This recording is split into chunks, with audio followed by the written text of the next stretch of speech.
Before I start, there's one thing I have to tell you guys. Busting makes me feel good. So I just got back from seeing Ghostbusters Frozen Empire, directed by Gil Keane, which was my 7th most anticipated movie of the year, and here's my honest and spoiler review. So, here we go. So the film starts in 1904, and we see this evil spirit ghost who has the ability to control ice using the powers and killing a bunch of people, only for it to get trapped in an ancient artifact. We then cut to present day where we see our new Ghostbuster team, which is Phoebe, Trevor, Mr. Groban's son, and Callie, which is Phoebe and Trevor's mum.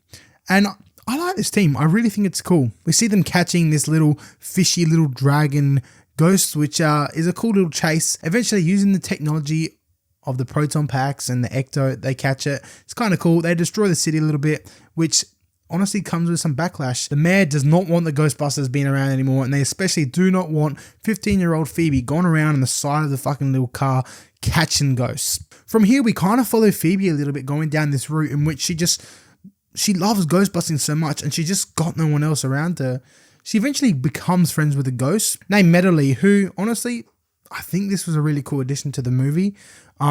The relationship between the two, to me, felt like an intimate relationship was going to happen. Like maybe Phoebe was crushing on this ghost a little bit. I don't know. That's the vibe I kind of got for her. Just comment down below if you got the same vibe. We then see that the original Ghostbusters, Ray and Winston, have been working on this underground facility in which they take their Ghostbusting to the next level.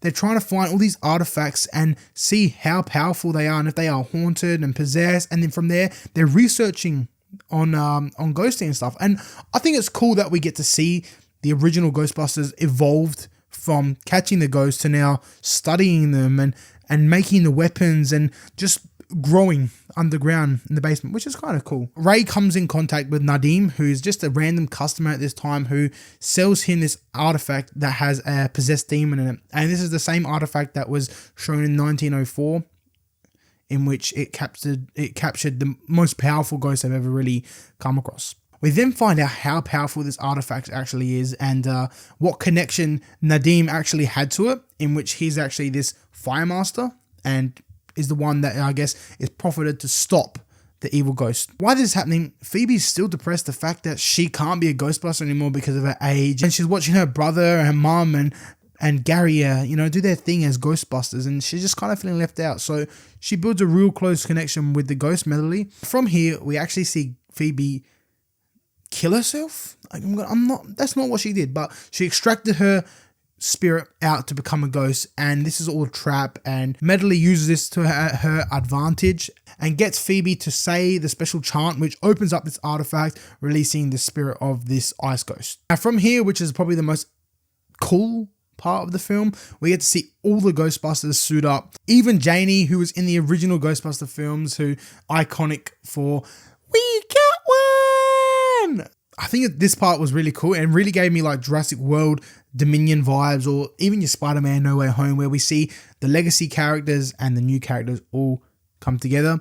And we actually get this pushed on a lot when we see the OG characters are downstairs in the old firehouse building trying to open this trap, and we see the new Ghostbuster team on the top trying to capture this evil spirit ghost, which, might I say, probably the most scariest and awesome looking design of the ghost. In the end, basically ends with Nadim learning how to control his power as Fire Master.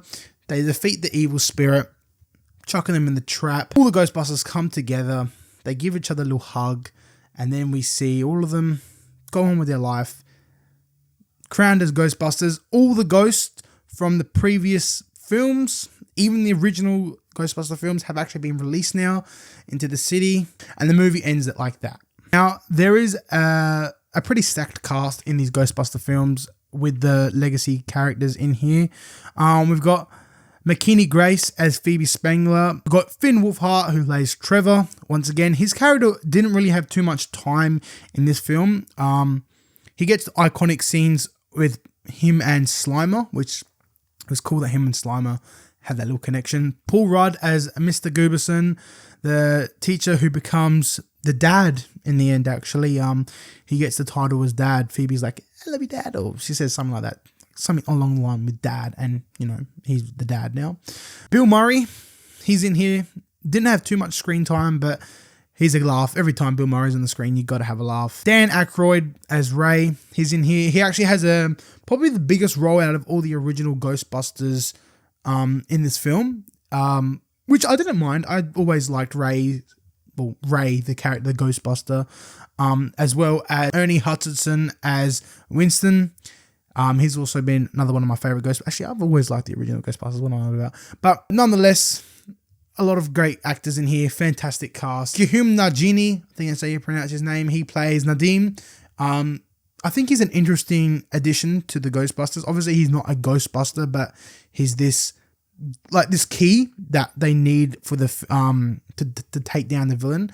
So it was cool to have someone else in there. Now, the pacing of the film, I think I didn't find that as impressive as what I thought.